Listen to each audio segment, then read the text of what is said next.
Shalom remaja, puji Tuhan, kita masih diberi kesempatan untuk beribadah di rumah kita masing-masing. Kita akan memulai ibadah kita pada hari ini, namun sebelum ibadah kita dimulai, kita akan saat teduh sejenak untuk menyiapkan hati dan pikiran kita. Saat teduh, saya persilahkan.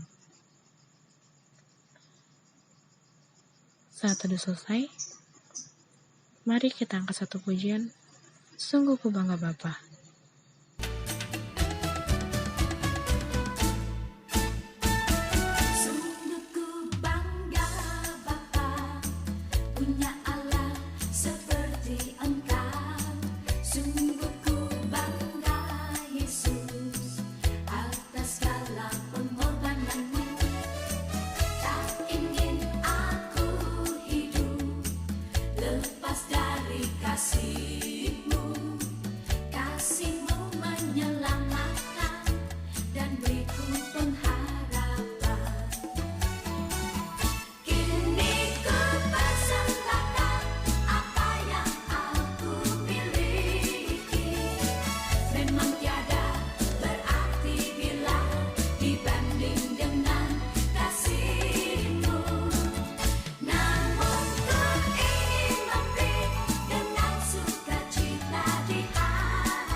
Mari kita bersatu dalam doa.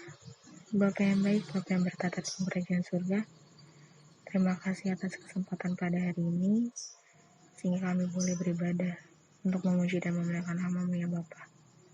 Kiranya Kau berkati ibadah ini dari awal pertengahan hingga pada akhirnya, biarlah ibadah ini dapat layak dan berkenan di hadapan-Mu ya Bapa. Inilah doa kami hanya dalam nama Tuhan Yesus. Haleluya. Amin.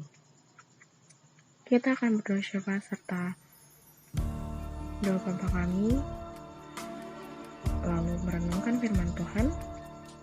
Namun sebelum itu kita angkat satu pujian, Engkaulah perisaiku. Engkaulah perisaiku saat badai hidup menerpaku. Firman-Mu di dalamku, pulihkan jiwaku.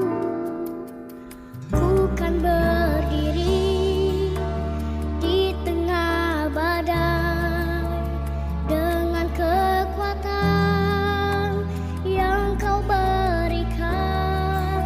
Sampai kapanpun ku kan bertahan.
hidupku.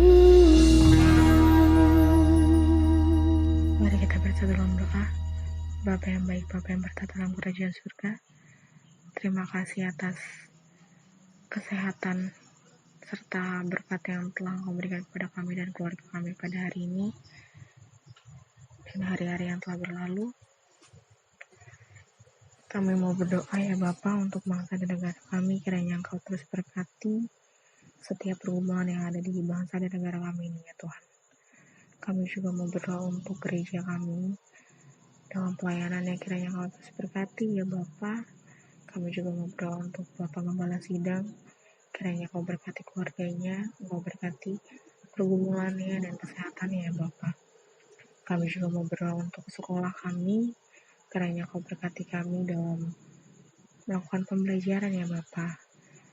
Dan mungkin saat ini masih ada teman-teman yang melaksanakan ulangan tengah semester maupun yang telah melaksanakannya, kiranya Kau berkati ya Bapak dalam pembelajarannya dan menunggu hasilnya ya Bapak. Kiranya apa yang mereka pelajari dapat mereka tuangkan untuk hasil yang terbaik juga ya Bapak. Kami juga mau berdoa untuk keluarga kami ya Bapak. Kiranya Kau berkati terus kedua orang tua kami dalam kesehatannya, dalam pekerjaannya ya Bapak, dalam mendidik kami ya Bapak. Kami juga mau berdoa untuk teman-teman kami yang mungkin saat ini sedang sakit, kiranya Engkau terus jamah penyakitnya ya Bapak. Kami juga mau berdoa untuk teman-teman kami yang mungkin masih malas untuk ibadah. Kiranya Kau terus berkati ya Bapak, Engkau ketuk pintu hati mereka ya Bapak. Kami juga mau berdoa untuk pergaulan kami ya Bapak, Engkau berkati pergaulan kami. Engkau jauhkan pergaulan yang tidak baik terhadap kami ya Bapak. Kiranya inilah doa dan ucapan syukur yang kami naikkan hanya dalam nama Tuhan Yesus yang telah mengajarkan kami doa Bapa kami yang akan kami sampaikan secara bersama-sama. Bapa kami yang di surga, dikuduskanlah namamu, datanglah kerajaan-Mu, jadilah kehendak-Mu di bumi seperti di surga. Berikanlah kami pada hari ini makanan kami yang secukupnya, dan ampunilah kami akan kesalahan kami, seperti kami juga mengampuni orang yang bersalah kepada kami. Dan janganlah membawa kami ke dalam pencobaan, tetapi lepaskanlah kami daripada yang jahat, karena Engkaulah yang mempunyai kerajaan dan kuasa dan kemuliaan sampai selama-lamanya. Amin. Mari kita berdoa. Ya Bapa di dalam sorga, kami bersyukur sebab kami masih diberikan kesempatan untuk belajar merenungkan firman Allah. Ya Bapa, mohon urapi setiap kami sehingga kami mampu untuk mengerti apa yang akan kami pelajari ini. Ya Bapa, Engkau berkati setiap perkataan kami, pikiran kami, mata kami, pendengaran kami, supaya kami siap dan layak untuk mendengarkan firman-Mu. Ya Bapa, hamba-Mu juga berdoa khusus untuk hamba-Mu ini yang akan menyampaikan firman Tuhan kepada teman-teman kami yang ada di rumah. Engkau urapi hamba-Mu ini sehingga hamba-Mu dapat menyampaikan firman Tuhan sesuai dengan kehendak-Mu.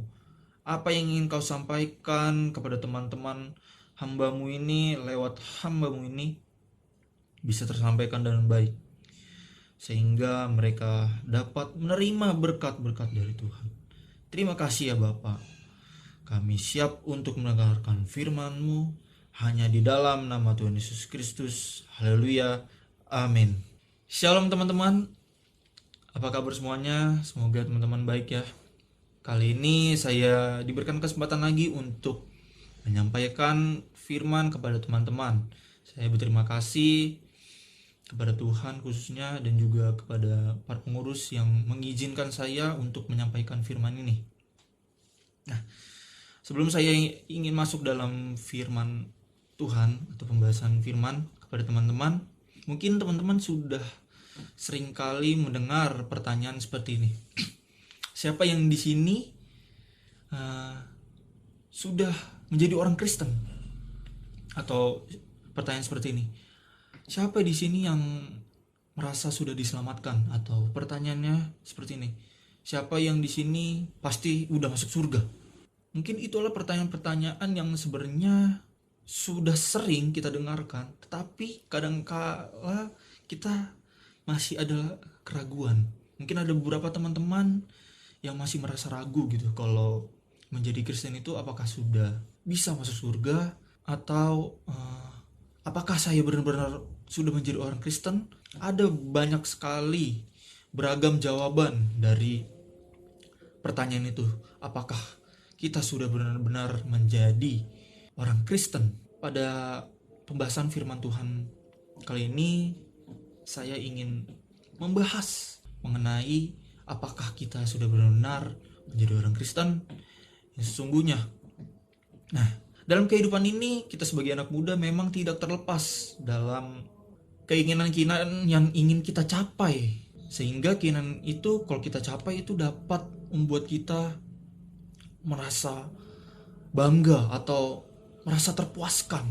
Oleh karena itu, mari kita akan membaca firman Tuhan di dalam Galatia 5 ayat 24 sampai 26. Ya, kita akan membacakan hanya 3 ayat saja. Saya akan membacakannya firman ini untuk teman-teman di rumah. Barang siapa menjadi milik Kristus Yesus, ia telah menyalibkan daging dengan segala hawa nafsu dan keinginannya. Jikalau kita hidup oleh Roh, baiklah hidup kita juga dipimpin oleh Roh. Dan janganlah kita gila hormat, janganlah kita saling menantang dan saling mendengki. Di sini tuh berbicara bagaimana kehidupan kita. Apakah kita sudah benar-benar menjadi orang Kristen yang sesungguhnya? Sebenarnya firman ini mungkin teman-teman telah mendengar beberapa ketika mengikuti ibadah. Sebenarnya ayat ini sudah sangat sering disampaikan, tetapi memang kadang-kadang yang sering disampaikan itu kadang-kadang sering diabaikan atau dilupakan, atau menjadi hal sepele karena terlalu sering. Di ayat ini adalah di mana Paulus menyampaikan firman Tuhan kepada jemaat-jemaatnya yang di Galatia. Nah, kalau kita lihat ayat sebelum di 16, itu ada di pasal 5 ayat 1, itu di judul perikopnya adalah kemerdekaan Kristen. Ya, kemerdekaan Kristen. Di situ menjelaskan kalau jemaat di Galatia itu tidak hanya sekedar mengikuti aturan-aturan atau hanya sekedar menjalankan peraturan pada yang ada di hukum Taurat saja. Jadi Paulus ingin menyampaikan kalau kita benar-benar hidup di dalam Kristus, percaya, seharusnya kita sudah lebih dari sekedar ajaran hukum aturan atau hanya mengikuti atau mentaati aturan-aturan yang berlaku di hukum Taurat. Di sini Paulus ingin menyampaikan kalau ada hal penting yang lebih dari sekedar menjalankan aturan-aturan saja. Karena seringkali jemaat-jemaat atau orang-orang Yahudi hanya sekedar menjalankan aturan-aturan yang berlaku di agama. Tetapi Paulus ingin menyampaikan kalau kita sebagai orang Kristen itu harus lebih dari itu. Orang yang sudah diselamatkan oleh Tuhan, yang mengaku kalau Yesus Kristus adalah sebagai Tuhan dan Juru Selamat. Di sini juga menjadi sebuah pertanyaan, apakah kalau kita sudah percaya di dalam Tuhan Yesus Kristus sebagai Tuhan dan Juru Selamat, apakah kita tidak menjalankan hukum Taurat? Jawabannya adalah tidak. Mengapa? Karena Tuhan Yesus itu datang bukan meniadakan hukum Taurat, tetapi menggenapi hukum Taurat di dalam hukum kasih. Itu yang ingin Paulus sampaikan kepada jemaat-jemaat yang ada di Galatia. Kalau kita itu sebagai orang yang percaya di dalam Kristus seharusnya memberlakukan hukum kasih. Mengapa? Hukum Taurat itu dijalankan ketika orang-orang supaya tidak keluar dari jalur. Maksud dalam jalur ini adalah supaya mereka tetap hidup benar, hidup yang jalan terang dan kebaikan, sehingga mereka tetap kudus gitu. Itu awalnya hukum Taurat tercipta gitu. Jadi sebenarnya hukum itu berlaku supaya kita tidak melakukan hal-hal berdosa. Nah, tapi karena Tuhan menuntut kesempurnaan, jadi Tuhan itu tidak memberikan kelonggaran bagi aturan-aturannya. Kalau misalkan berdosa ya berdosa gitu.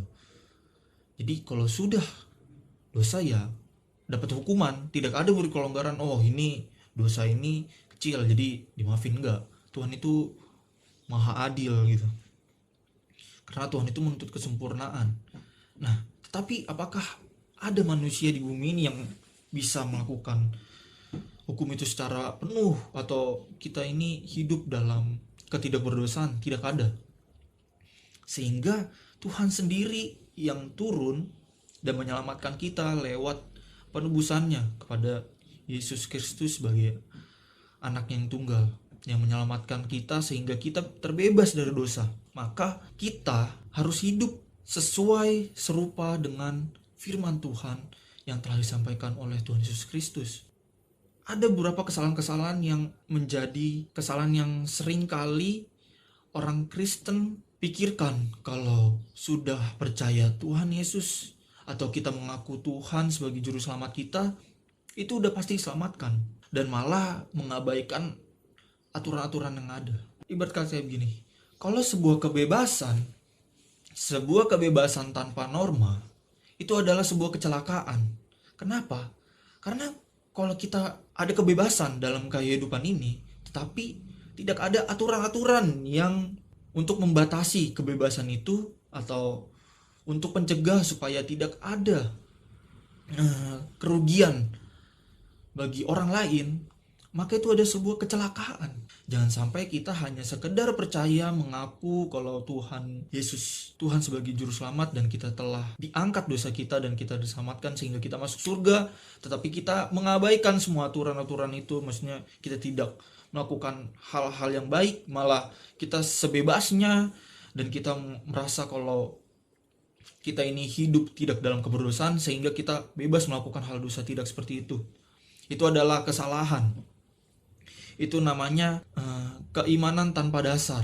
Sehingga yang poin pertama adalah kita harus hidup dalam iman. Iman ini adalah iman yang mengaku bahwa Tuhan Yesus sebagai juru selamat dan kita harus mengikuti apa yang Tuhan Yesus telah ajarkan melalui hukum kasih. Seringkali saya menyampaikan kasih. Ya, kasih ini penggenapan dari firman Tuhan ini atau dari Alkitab ini. Dari seluruh isi Alkitab ini mengarah kepada keselamatan dan kasih. Tapi seringkali kita tidak mengikuti hukum kasih ini. Karena seringkali kita mengabaikan kasih Kristus itu sendiri. Malah kita ini lebih dari orang-orang yang tidak mengenal Tuhan sebenarnya. Jangan merasa kalau kita ini, kalau sudah ikut Tuhan itu, kalau kayak kita udah punya cap, kita bakal selamat gitu tanpa melakukan apapun. Sebagai orang Kristen itu memang tidak mudah. Tidak hanya sekedar pikul salib. Tetapi sebelum kita masuk pikul salib, ada yang namanya menyalibkan diri. Ini yang penting. Menyalibkan diri kita.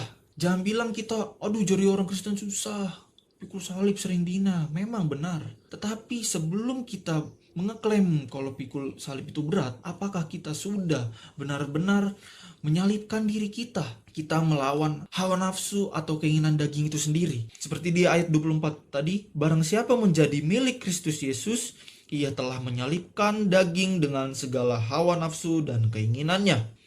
Nah, itu dia. Di ayat 24 ini mengajarkan kalau kita harus menyalibkan diri kita. Mungkin kita merasa kita ini anak Tuhan, tetapi kita ini anak Tuhan hanya sekedar diucapkan di mulut, tetapi tidak ada sebuah tindakan yang benar-benar nyata dalam kehidupan kita. Kita masih saja seringkali mengikuti hawa nafsu, keinginan-keinginan yang sebenarnya sangat tidak pantas untuk dilakukan oleh anak-anak Tuhan. Jangan pernah mengeklaim diri kamu atau diri kita, orang-orang percaya, orang-orang yang sudah mengaku sebagai anak Kristus, kalau dalam diri kita sendiri pun masih seperti orang-orang yang tidak ada perbedaannya. Menyalibkan diri itu memang berat, teman-teman. Musuh terbesar dalam kehidupan kita sebenarnya itu adalah dosa, bukan sekedar hal-hal yang di luar. Dosa yang pertama, dosa dalam diri kita dulu. Apakah kita sudah benar-benar bertobat? Bertobat itu bukan sekedar kita berdoa minta ampun sampai nangis-nangis. Bukan seperti itu, teman-teman. Bertobat itu benar-benar kita menyerahkan diri kita, sehingga kita serahkan, biarlah Tuhan mencampur tangan dalam kehidupan kita dan untuk mengubah, sehingga ketika kita bertobat itu berubah benar menjadi manusia baru. Bukan sekedar hanya mengucap doang atau sekedar kita mengaku orang Kristen. Maka kita seharusnya menanggalkan keinginan-keinginan kita supaya kita bertumbuh dalam iman kita. Poin yang kedua adalah hidup dipimpin oleh Roh Kudus. Karena kita sudah hidup dengan keimanan kita, yaitu iman yang mengaku bahwa percaya Tuhan Yesus telah memberikan kebebasan bagi kita dari hukuman maut. Maka kita harus hidup dipimpin oleh Roh Tuhan. Bagaimana kita mau dipimpin oleh Roh kalau kita sendiri pun tidak mau mendengarkan firman Tuhan dan masih saja mengelak atau masih saja menjauh dari kebenaran firman Tuhan? Kita harus hidup dalam dipimpin oleh Roh Kudus, yaitu kita harus menyalibkan diri dulu, menyalibkan diri kita masing-masing dari segala nafsu. Kita memang sebagai anak muda ini di dalam lingkungan yang dari berbagai macam latar belakang, sehingga kita banyak sekali tantangan yang kita hadapi, dan seringkali itu menjadi pembentukan karakter dalam kehidupan kita.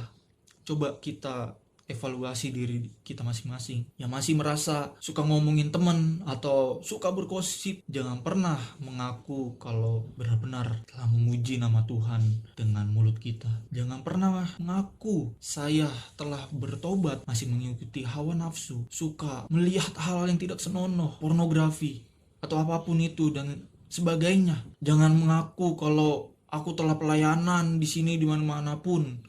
Jangan pernah mengaku cinta Tuhan kalau masih tidak sayang sama diri sendiri, bahkan orang tua sendiri. Jadi kita mengevaluasi diri masing-masing.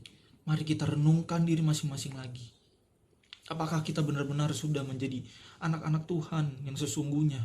Apakah kita sudah benar-benar menyalibkan diri kita dan bertobat? Kalau kita sudah menjadi anak Tuhan yang menerima anugerah keselamatan itu, kita harus benar-benar menyadari diri kita kalau kita adalah manusia yang berdosa yang tidak mampu melakukan kebaikan tanpa pertolongan Tuhan lewat Roh Kudus.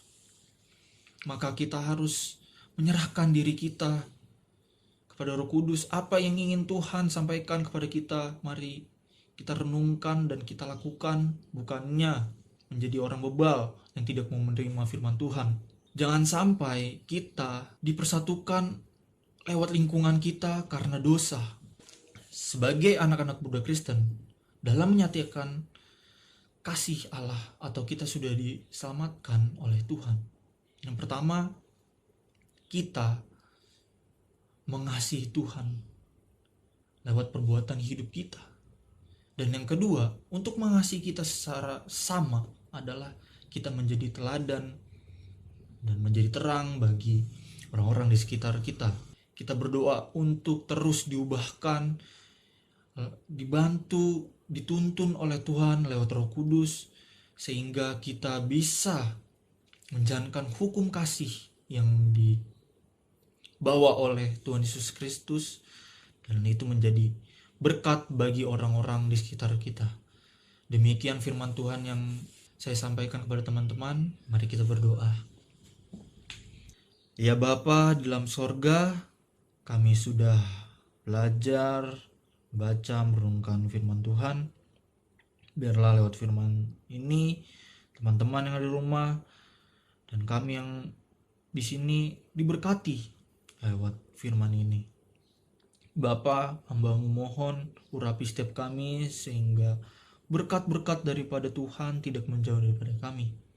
Ampuni segala keterbatasan hamba-Mu dalam menyampaikan firman Tuhan, tapi biarlah lewat Roh Kudus dalam setiap kami masing-masing menyempurnakan sehingga dapat mengerti dan terpancar lewat kehidupan kita.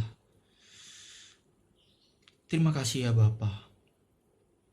Sekali lagi ya Bapa, hamba mohon ajarilah kami untuk hidup sesuai dengan firman Tuhan, supaya kami mengklaim bahwa kita benar-benar anak-anak Tuhan yang telah diselamatkan oleh Tuhan Yesus Kristus. Terima kasih ya Bapa. Inilah doa dan permohonan kami yang kami naikkan hanya di dalam nama Tuhan Yesus Kristus, Allah kami yang hidup. Amin. Puji Tuhan, kita telah mendengarkan firman Tuhan. Kita akan mengakhiri pada kita pada hari ini. Namun sebelum itu, kita angkat satu pujian, walau ku tak dapat melihat.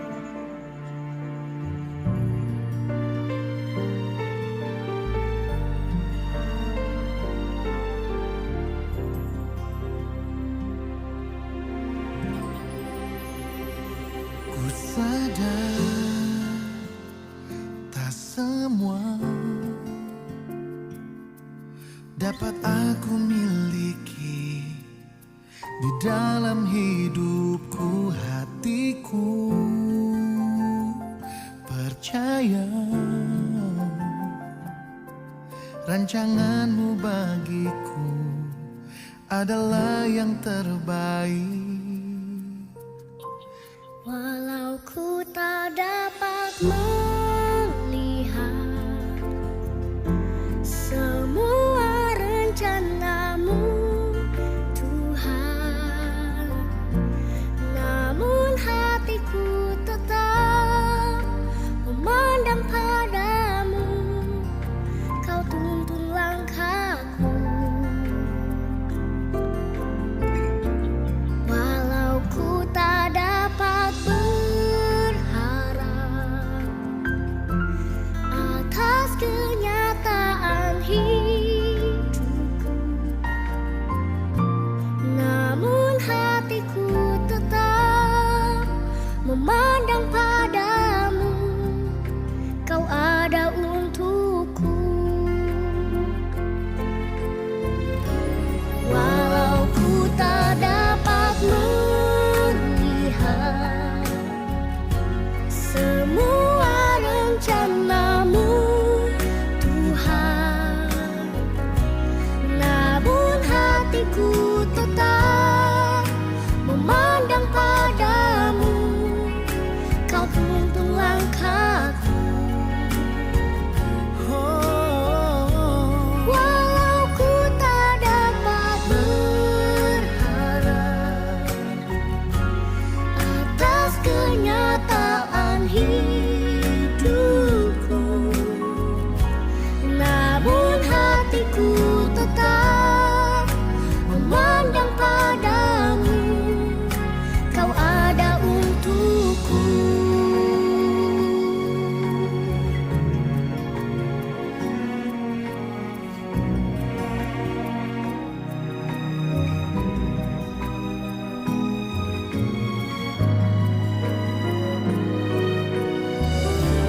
Walau ku tak dapat melihat semua rencanamu, Tuhan, namun hatiku tetap memandang padamu. Kau tuntun langkahku.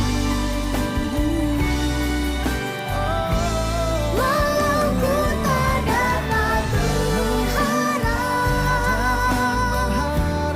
atas kenyataan hidupku,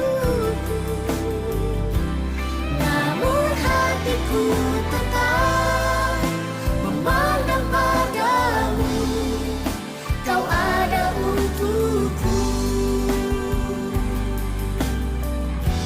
Namun hatiku tetap memandang padamu. Kau ada untukku. Kita bersatu dalam doa. Bapa yang baik, Bapa yang berada dalam kerajaan surga, terima kasih atas kesempatan pada hari ini ya Bapa. Kiranya ibadah ini bisa menyenangkan hatimu ya Bapa. Terima kasih juga Engkau telah memberkati ibadah ini dari awal hingga pada akhirnya.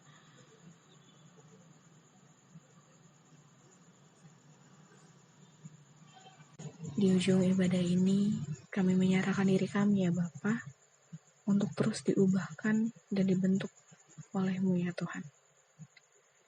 Inilah doa dan permohonan yang kami naikkan hanya di dalam nama Tuhan Yesus. Haleluya. Amin. Bapa, terima kasih.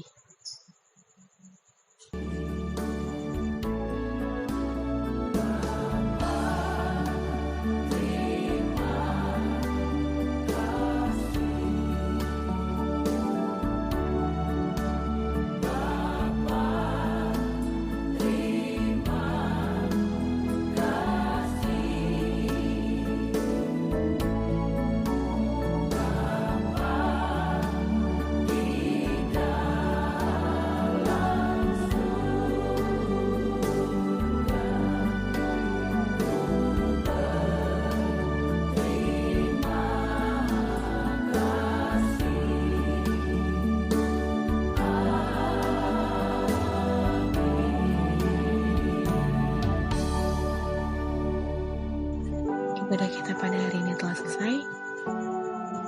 Tetap jaga kesehatan dan berpikir positif ya teman-teman. Shalom.